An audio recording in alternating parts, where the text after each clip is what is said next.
আসসালামু আলাইকুম গাইস, আপনারা কি মানে 100-200 ভিউজ এর মধ্যে আপনাদের ভিডিওর মানে থেমে যাচ্ছে এরকম একটা সমস্যাতে ফেস করতেছেন? একটা জিনিস জাস্ট খালি ভালো মতো করতে হবে, সেটা হলো ধৈর্য ধইরা আপনাদের জগা খিচুড়ির মতো কন্টেন্ট আপলোড দেওয়া বন্ধ করতে হবে। দেখেন জগা খিচুড়ি মানে কি, দেখেন আপনি তো নিজেকে সেলিব্রিটি এখনো বানাইতে পারেন নাই। যে সেলিব্রিটিরা কিন্তু যা মানে মন চাইতেছে তারা কিন্তু তাই আপলোড দিলে কিন্তু ভাইরাল হয়, কিন্তু আপনার ক্ষেত্রে কিন্তু এটা হবে না এত সহজে। আপনাকে কি করতে হবে, যে কোনো একটা নিশে আপনাদেরকে কন্টেন্ট মেক করতে হবে, একটা নিশ।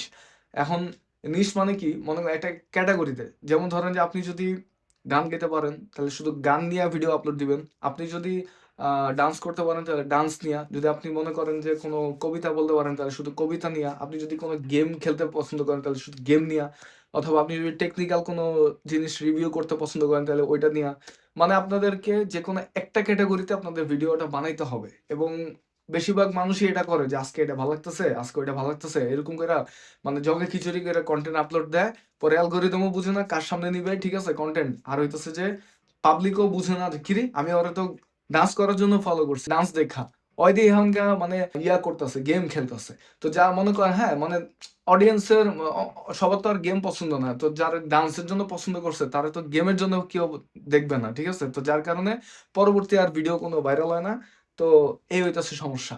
সো আশা করি আমার কথাগুলো আপনারা বুঝতে পারছেন এবং আমাকেও ফলো করে রাখেন। আমি কিন্তু এই চ্যানেলের মধ্যে এরকমই টেকনিক্যাল টিপস গুলা দেই। ধন্যবাদ।